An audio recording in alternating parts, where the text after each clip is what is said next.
والفؤاد کل اولئک کان عنہ مسئولا. سماعتوں کا امتحان، بصارتوں کا امتحان، حتیٰ کہ دل کی سوچوں کا بھی امتحان. ایسا کوئی ہمہ جہت امتحان تو بندے کا پھر دل نہیں چاہتا کہ ایسا ہو، تو آدمی پھر ان حقائق کو جھٹلانا شروع کر دیتا ہے کہ جو حقائق اس کو خوفناک نظر آ رہے ہو. لہذا فرمایا کہ یہ قسمیں اٹھاتے ہیں اور بڑی بڑی قسمیں اٹھاتے ہیں اپنے علم کی بنیاد پر، خود ساختہ نظریات کی بنیاد پر. بلا کیوں نہیں، وعدن علیہ حقا، یہ تو اللہ کے ذمے ہے، وعدہ کیا ہوا ہے اس نے، یہ اس کے اوپر اس کے ذمے ہے. وعدن علیہ، یہ اس کے ذمے ہے وعدہ. حقا، اور یہ سچا وعدہ ہے، یہ تو ہو کے رہنا. اس نے وعدہ کیا میں دوبارہ پیدا کروں گا. اللہ اکبر. اور اس کا وعدہ ہے اور یہ ہونا ہی ہے. وَلَٰكِنَّ أَكْثَرَ النَّاسِ لَا يَعْلَمُونَ، لیکن لوگوں کی اکثریت جانتی نہیں ہے، علم نہیں رکھتی. اب وہ علم کی بنیاد پر کہہ دیتے ہیں کہ یہ کیسے ہوگا، مر کے مٹی ہوگا دوبارہ. وہ سائنٹیفیکلی وہ بناتے ہیں اپنا فارمولا، اور وہ کہتے ہیں کہ ہڈی اگر مٹی بن جائے تو مٹی سے دوبارہ ہڈی تو نہیں بن سکتی، یعنی ایک طرف ہو سکتا ہے دوسری طرف نہیں ہو سکتا. اور ظاہر ہے کہ اگر انسانوں نے بنانا ہو تو شاید ایسے ہی ہو. انسانوں نے کرنا ہو تو ان کو تو جس مٹی گارے کی ضرورت ہوتی ہے، ان کو جن لوازمات کی ضرورت ہوتی ہے، تو پھر تو ایسے ہی ہوگا، ممکن نہیں ہے. لیکن بنانے والا وہ ہے، ان اللہ علی کل شیء قدیر. لہذا فرمایا کہ دوبارہ اٹھنا اگر ہو ہی نہ تو ایک تو امتحان کا کیا فائدہ، دوسرا یہ کہ دنیا میں جو ظالم ظلم کر رہے ہیں، جو جھوٹے جھوٹ بول رہے ہیں، جو اپنی اپنی دانش کی بنیاد پر یا اپنے علم کی بنیاد پر، خود ساختہ نظریات کی بنیاد پر، باطل نظریات کی بنیاد پر حق کا انکار کر رہے ہیں، اور پھر ان کے پاس میڈیا ہے، ان کے پاس بولنے کے لیے مائک ہیں، ان کے پاس پوری دنیا کے اوپر چھا جانے کے لیے پرنٹ اور الیکٹرانک میڈیا ہے، اور پوری دنیا کے اوپر چند سیکنڈ میں وہ اپنی فکر کو طاری کر دیتے ہیں اور لوگوں کے ذہنوں کے اوپر قبضہ کر لیتے ہیں. اگر قیامت نہ آنی ہو تو کون بتائے گا کہ وہ جھوٹے ہیں؟ اب تو وہ سچے ثابت ہوئے پڑے ہیں. جھوٹوں نے جھوٹ اتنا بولا ہے کہ پوری دنیا کو انہوں نے جھوٹ کی طرف لگا لیا. اگر قیامت نہ ہو، صرف یہ دنیا ہو، تو جھوٹوں کے جھوٹ کب بے نقاب ہوں؟ اور اللہ اور اس کے رسول صلی اللہ علیہ وسلم کی خلاف ورزی اور ان کی تعلیمات کی خلاف ورزی کرنے والے اور ان سے اختلاف کرنے والے، یعنی قرآن سنتے ہیں، کہتے ہیں جی مجھے اس سے اختلاف، نبی کریم صلی اللہ علیہ وسلم کی بات سنتے ہیں مجھے اختلاف. اچھا جی، اللہ فرماتا ہے لِيُبَيِّنَ لَهُمُ الَّذِي يَخْتَلِفُونَ فِيهِ.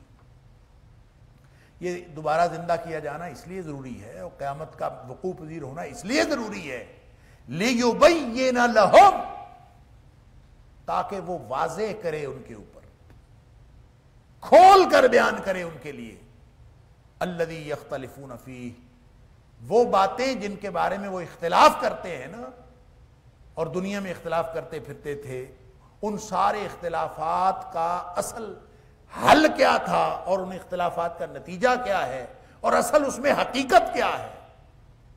یہ تو اس دن جا کے قیامت والے دن پتہ چلے گا کہ کیا حقیقت ہے. وَلِيَعْلَمَ الَّذِينَ كَفَرُوا، اور اس لیے بھی اس کا قیامت کا وقوع پذیر ہونا اور آخرت کا ہونا ضروری ہے. وَلِيَعْلَمَ الَّذِينَ كَفَرُوا، تاکہ کافر جان لیں. اب دنیا میں تو کافر چھائے ہوئے ہیں، دنیا میں تو کافر دندناتے پھرتے ہیں، ان کے علم کا توتی بولتا ہے. اب پوری دنیا پر چھایا ہوا علم تو ان کا ہے، پوری دنیا پر چھایا ہوا معاشرہ تو ان کا ہے. اب سکہ رائج الوقت تو ان کے نظریات ہیں. تو اگر قیامت نہ آئے تو کیسے پتہ چلے کہ اہل ایمان سچے تھے، اہل کفر جھوٹے تھے؟ یہ کیسے پتہ چلے؟ فرمایا وَلِيَعْلَمَ الَّذِينَ كَفَرُوا، اور تاکہ کافر جان لیں اس بات کو، ان کو معلوم ہو جائے، انہم کانوا کاذبین، وہ جھوٹ بولنے والے تھے، دنیا میں جھوٹے تھے. جب وہ کہتے تھے قیامت نہیں آنی تو جھوٹ بولتے تھے. جب وہ کہتے تھے ہم قرآن کو نہیں مانتے تو جھوٹ بولتے تھے. جب وہ اللہ کے رسول صلی اللہ علیہ وسلم کی کسی بات کا انکار کرتے تھے تو وہ جھوٹ بولتے تھے. جب وہ ایمان کی جزیات کا منکر ہوتے تھے تو وہ جھوٹ بولتے تھے. یہ پتہ چلے گا وہاں جا کے انہم کانوا قاذبین، کہ یہ جھوٹے تھے. دنیا میں تو جھوٹے سچے ہوئے پڑے ہیں، سچے جھوٹے ہوئے پڑے ہیں. دنیا میں تو پتہ ہی نہیں چلتا کون کیا ہوا پڑا. اللہ اکبر. بلکہ اس دور کے بارے میں تو خاص طور پہ نبی اکرم صلی اللہ علیہ وسلم نے فرمایا کہ تمہارے اوپر جھوٹے اور دھوکے کے سال آئیں گے، دھوکے کا دور آئے گا. اللہ اکبر. لیاتین علی الناس سنون خداع، لوگوں کے اوپر دھوکے کا دور آئے گا، دھوکے کا دور. اور دھوکے کا دور کیا ہوگا؟ یصدق فیہ الکاذب ویکذب فیہ الصادق، جس میں جھوٹے کو سچا کہا جائے گا اور سچے کو جھوٹا کہا جائے گا، یا سچے کو جھٹلایا جائے گا اور جھوٹے کو سچا کہا جائے گا. اللہ اکبر. اور اسی طرح فرمایا وَيُؤْتَمَنُ فِيهَا الْخَائِنُ وَيُخَوَّنُ فِيهَا الْأَمِينُ، جو بددیانت ہوں گے ان کے اوپر اعتبار کیا جائے گا، ان کو امانت دار کہا جائے گا، ان کو دیانت داری کے سرٹیفکیٹ دیے جائیں گے.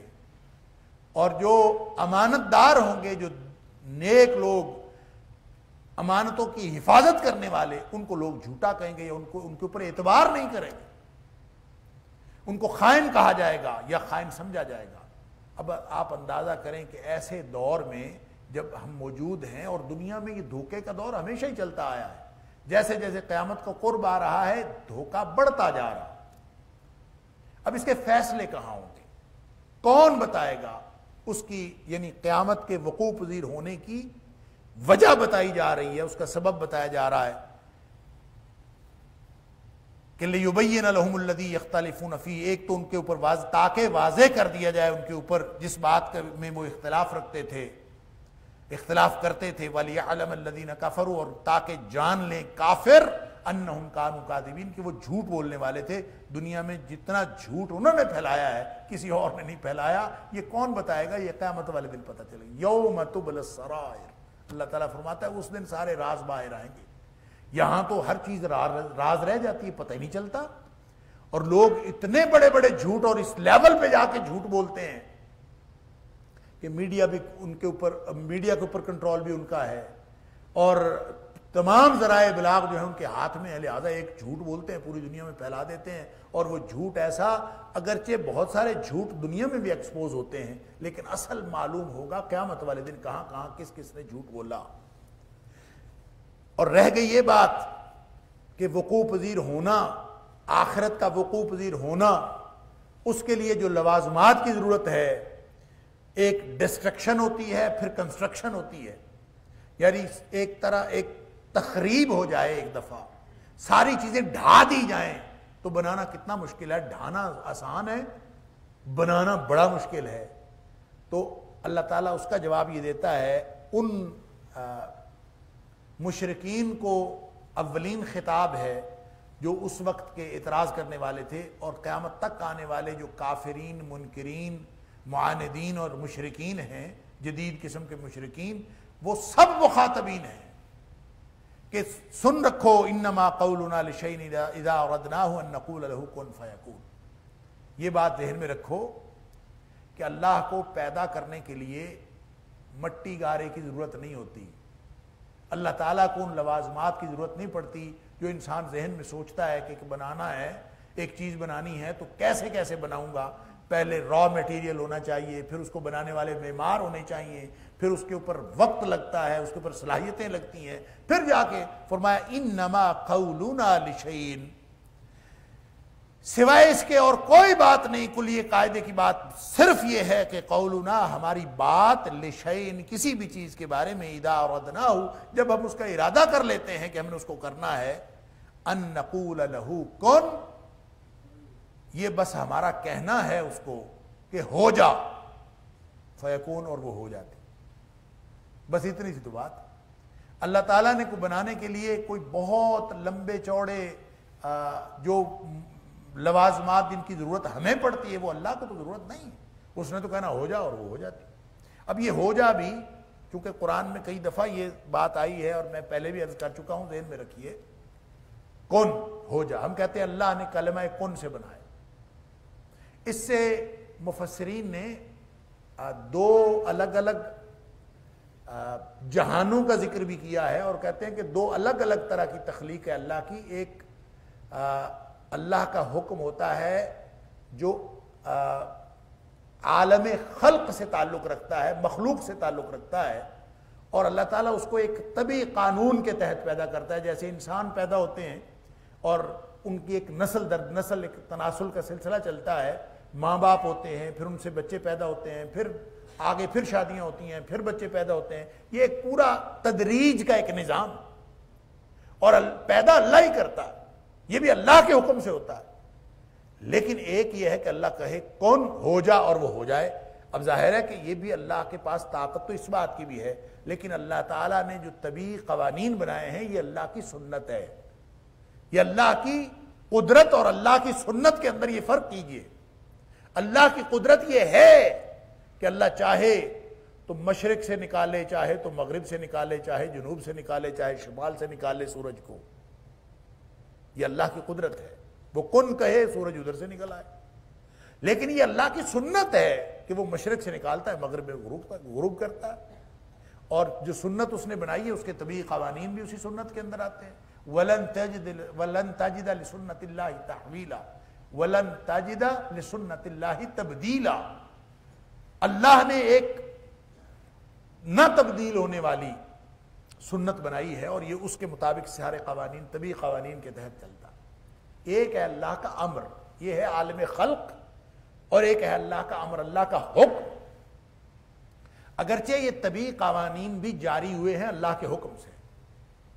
میں نے عرض کیا کہ مفسرین نے ان کو الگ الگ بیان کرنے کے بعد بھی یہی کہا ہے کہ یہ آپس میں جڑے ہوئے ہیں، ان کا کوئی ایسے نہیں ہے کہ عالم امر الگ ہے اور عالم خلق الگ ہے، ایسا نہیں ہے۔ عالم خلق کی ابتدا بھی اللہ کے حکم سے ہوئی۔ ان کو شاید اس بات سے فرق لگا ہے کہ اللہ تعالیٰ نے قرآن میں فرمایا الا لہ الامر والخلق، الا لہ الخلق والامر، خبردار ہو کے سنو کہ پیدا بھی کرنے والا وہ ہے، حکم بھی اسی کا چلتا۔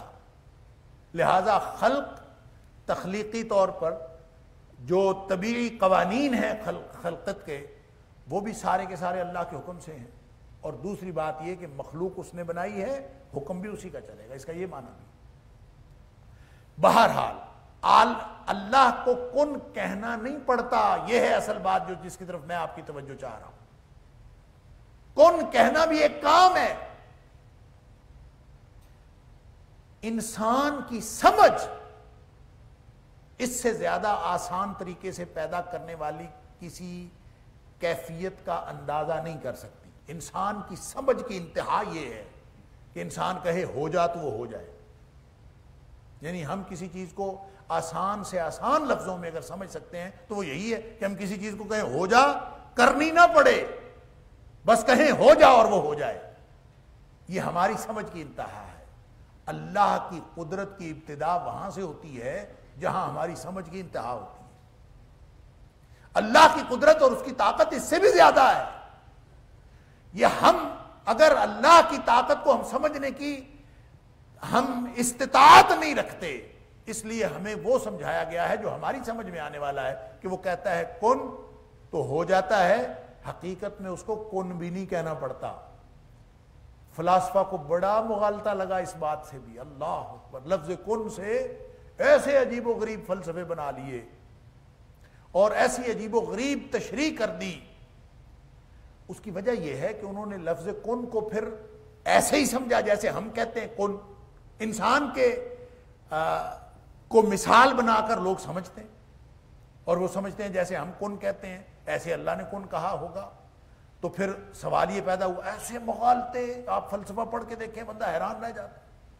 یعنی ان مسلم فلاسفہ نے جنہوں نے مغربی فلسفے کے زیر اثر، ارسطو، افلاطون اور سقراط کے فلسفے کے زیر اثر اسلام کو اور قرآن کو سمجھنے کی کوشش کی ہے، ان کو بڑے مغالطے لگے ہیں۔ وہ کہتے ہیں اچھا اللہ تعالیٰ جب کن کہتا ہے تو کن کہنے کی بھی تو کوئی نہ کوئی وجہ ہوگی. کیوں؟ ہر معلول کی کوئی نہ کوئی علت ہوتی ہے, لہذا کن کہنے کی بھی وجہ ہوگی. تو وہ کئی سال کئی دہائیاں فلاسفہ یہی ڈھونڈتے رہے کہ اللہ کے کن کہنے کی وجہ کیا ہے. کسی نے کہا اللہ کا ارادہ ہے, اللہ کے کن کہنے کی وجہ اللہ کا ارادہ ہے. انہوں نے کہا اچھا اللہ کا ارادہ ہے تو اس کا مطلب یہ ہوا کہ اللہ کا ارادہ پہلے نہیں تھا بعد میں ہوا, تو اس میں بھی اللہ تعالیٰ کی ذات میں تبدیلی واقع ہوئی ہے. اور تبدیلی اور تغیر یہ خدا کے تصور کے خلاف ہے کہ اللہ کی ذات کے اندر تبدیلی واقع ہو, یہ ہو نہیں سکتا. لہٰذا ان کو مغالطہ لگا. اس مغالطے سے انہوں نے پھر ایسے ایسے فلسفے کشید کیا ہے کہ یوں کرتے ہیں, ایسے نہیں کہتے کہ اللہ سے ڈائریکٹ کائنات پیدا کی ہے, اللہ سے ڈائریکٹ کائنات پیدا ہوئی ہے. نہیں, پہلے ایک مرحلہ ہوا, پھر دوسرا مرحلہ ہوا, پھر تیسرا مرحلہ ہوا, اور خود وہ کہتے ہیں صدور ہوا ہے. اب فارابی کا نظریہ پڑھ کے دیکھ لیجئے. ابو نصر الفارابی بہت بڑا فلسفی ہے, مسلمان ہے, لیکن چونکہ یہ ابتدائی جو ابن سینا ہے, یہ جو فارابی ہے, جو الکندی ہے اور ابن سینا ہے, انہوں نے چونکہ مغربی یونانی فلسفے کے زیر اثر کتاب و سنت کو سمجھنے کی کوشش کی یونانی فلسفے کی اینک لگا کر, لہذا انہوں نے کن کے لفظ کن سے ان کو بہت سارے اشکالات پیدا ہوئے. وہ کہتے ہیں اچھا اللہ تعالیٰ اگر کن کہے تو ہونٹ ہلے ہوں گے کہ نہیں ہلے ہوں گے؟ نعوذ باللہ من ذالک. کن کہنے سے تو پہلے کن نہیں کہہ رہا ہوگا, پھر کن کہا ہوگا, اس کا مطلب ہے پہلے خاموش ہوگا اور پھر اس نے وہ بولا. اس کا مطلب ہے اللہ کی صفت خاموشی الگ ہے اور صفت کلام الگ ہے. جب وہ کلام کر رہا ہوتا ہے تو خاموش نہیں ہوتا, جب خاموش ہوتا ہے تو کلام نہیں کر رہا ہوتا. تو دونوں صورتوں میں بھی تو تغیر اور تبدل ہے, اور اللہ کی ذات میں اس طرح سے بھی تغیر اور تبدل آ جائے گا. نعوذ باللہ من ذالک. لہذا اس کا حل انہوں نے ڈھونڈا کہ اللہ کی ذات نے کائنات پیدا نہیں کی بلکہ صادر ہوئی ہے, صدور ہوا ہے. نظریہ صدور پڑھ کے دیکھ لیجئے, آج کل تو بڑا آسان ہے, نیٹ کے اوپر سرچ کیجئے نظریہ صدور کیا ہے. اور نظریہ صدور یہ کہ 10 مراحل میں جا کے کائنات بنی ہے, اللہ سے 10 مراحل ہیں, 10 واسطے ہیں درمیان میں, تو صدور ہوا ہے. صدر اول میں یہ ہوا, صدر ثانی میں یہ ہوا, یہ ہوا, یہ ہوا, جا کے عقول اشرا بھی کہہ دیا اس کو. خیر, کہنے کی بات یہ ہے کہ یہ سارے کے سارے مغالطے اس وقت پیدا ہوتے ہیں جب انسان اس کن کے عمل کو, اللہ کی اس قدرت کے بیان کو جب انسان اپنے حوالے سے یا انسانی حوالے سے سمجھنے کی کوشش کرتا ہے تو سارے مغالطے پیدا ہوتے ہیں. سادہ سی بات ہے. جیسے امام غزالی نے اس کا جواب دینے کی کوشش کی ہے. امام غزالی کہتے ہیں کہ تم کون ہوتے ہو اللہ کے ارادے پر پابندی لگانے والے کہ پہلے اللہ کا ارادہ نہیں تھا اب اللہ کا ارادہ ہوا. اللہ کا ازلی ارادہ تھا, اللہ نے اپنے ازلی ارادے سے خاص وقت میں کائنات پیدا فرما دی. اللہ تعالیٰ اپنے ازلی ارادے سے ایک خاص وقت میں کوئی معاملہ وقوع پذیر کرتا ہے, وہ اللہ کے ازلی ارادے سے ہوتا چلا جا رہا ہے. تمہیں کیا ضرورت ہے اللہ کے ارادے کے بارے میں غور و فکر کرنے کی؟ اللہ اکبر. جیسے نبی اکرم صلی اللہ علیہ وسلم کا فرمان ہے, تفکروا فی الخلق ولا تفکروا فی الخالق. خالق تک پہنچنا ہے نا تو مخلوق میں غور و فکر کیا کرو.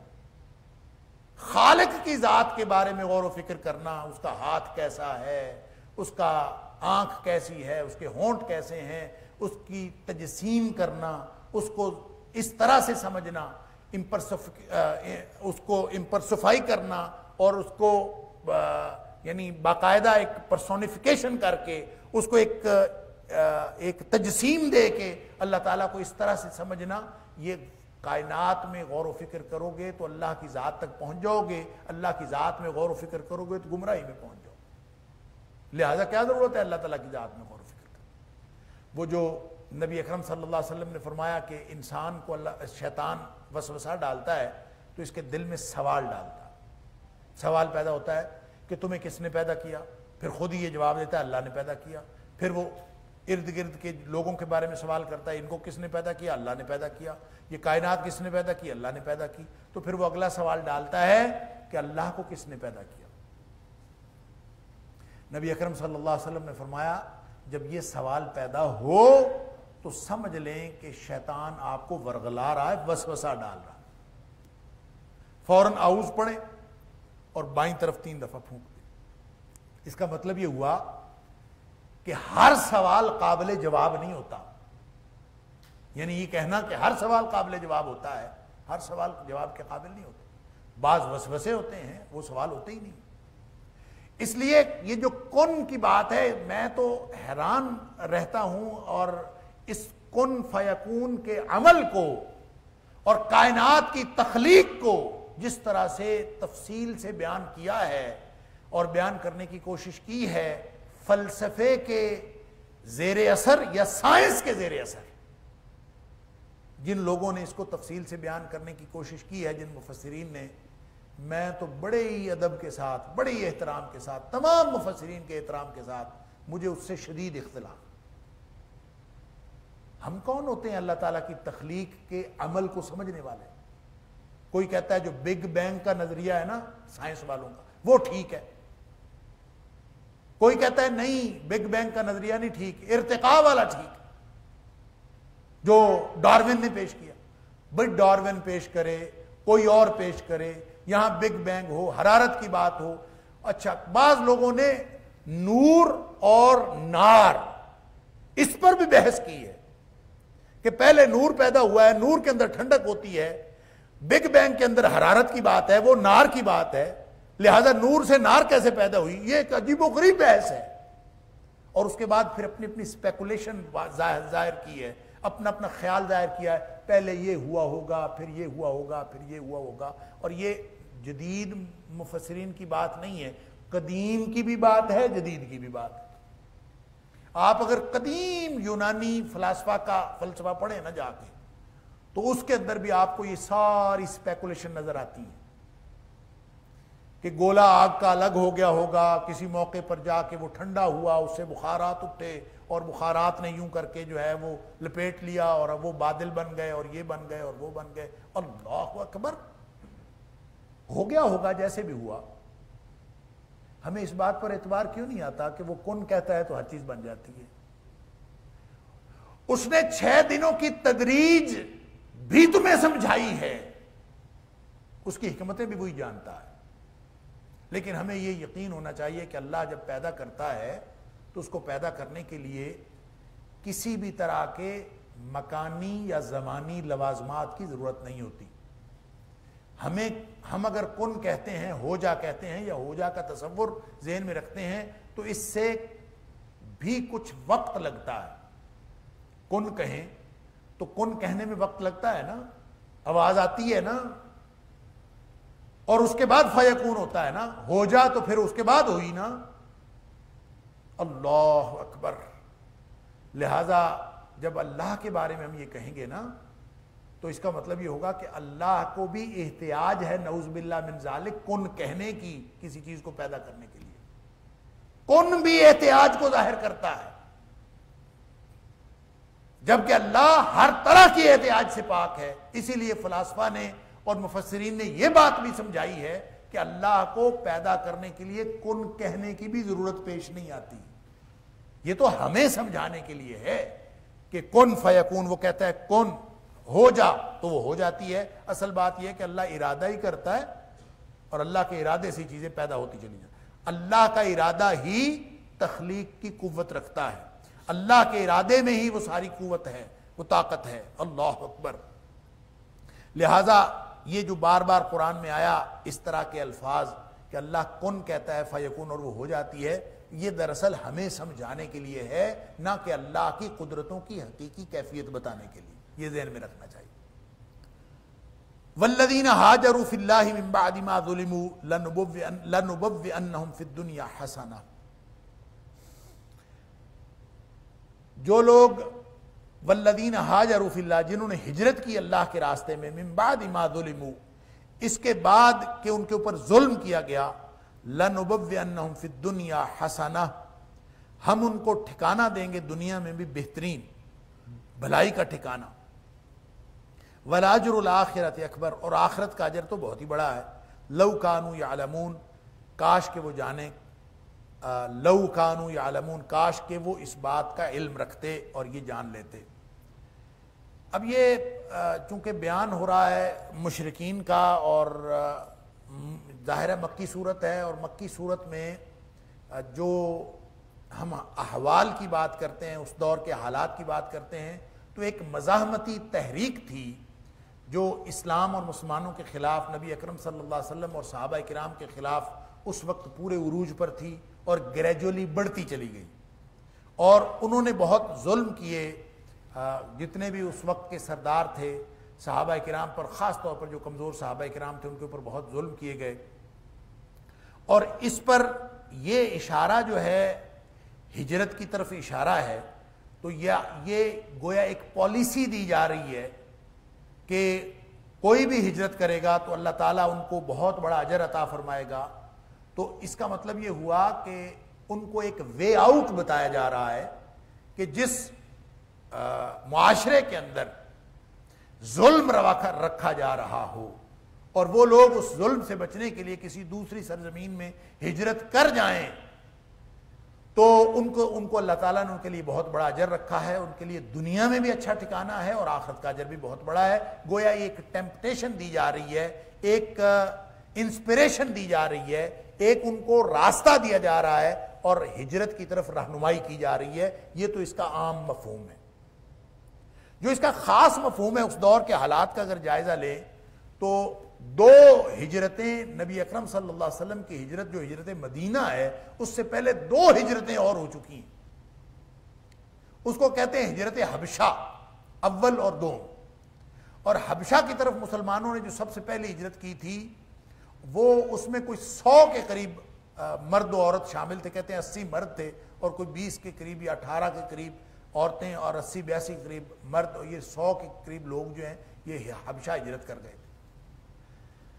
حبشہ جو ہے، جس کو آپ سمجھ لیجئے کہ جو آج کا سوڈان یا اس کے ارد گرد جو علاقے ہیں جو افریقہ کے ہیں، تو آپ اگر نقشے میں دیکھیں تو یہ صرف دریا، یہ سمندر جو ہے بحیرہ قلزم یہی پار کرنا پڑتا ہے، اور انہوں نے پار کیا اور وہاں چلے گئے۔ ان کے بارے میں بڑا مشہور تھا اس وقت حبشہ کا جو نجاشی تھا، حبشہ کے بادشاہ کا لقب تھا نجاشی، اس کا نام نہیں تھا نجاشی، اس کا نام وہ نجاشی جس نجاشی کے دور میں یہ پہلی ہجرت حبشہ ہوئی، اس نجاشی کا نام اسحمہ تھا، اور وہ عیسائی تھا۔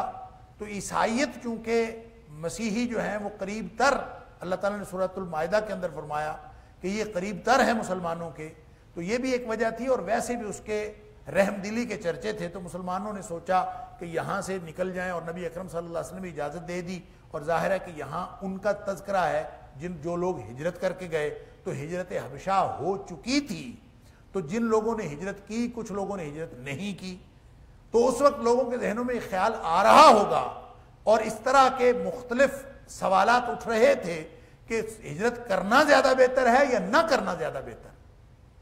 تو اس کے بارے میں اللہ کریم نے ایک پالیسی بیان جاری فرما دیا کہ جنہوں نے ہجرت کر لی ہے ان کو اللہ تعالیٰ بہت بڑا اجر دے گا، اور ظاہر ہے کہ اس کا اشارہ عام طور پر آئندہ آنے والی کسی بھی ہجرت کے بارے میں ہو سکتا ہے، اور جو بعد میں ہجرت مدینہ کی صورت میں واضح ہوا، وہ پالیسی بیان جو آیا تھا اور اس کا جو اظہار ہوا، وہ اصل میں تو ہجرت مدینہ کے موقع پر ہوا۔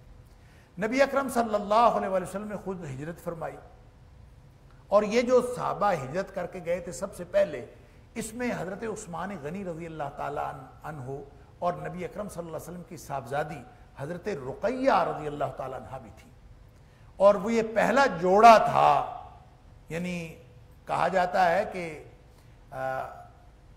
جو حضرت ابراہیم علیہ السلام نے جو اپنی اہلیہ کے ساتھ ہجرت کی تھی، تو اس کے بعد آل اسماعیل میں یہ پہلا جوڑا تھا جس نے ہجرت کی دین اسلام کے لیے، اور یہ حضرت عثمان غنی رضی اللہ عنہ، حضرت رقیہ رضی اللہ تعالیٰ عنہ یہ اس میں تھے. اسی میں حضرت جعفر ابن ابی طالب بھی تھے جنہوں نے جا کے تقریر کی تھی، جن کو جعفر طیار کہتے ہیں، جنہوں نے سورہ مریم کی آیتیں سنائی تھیں.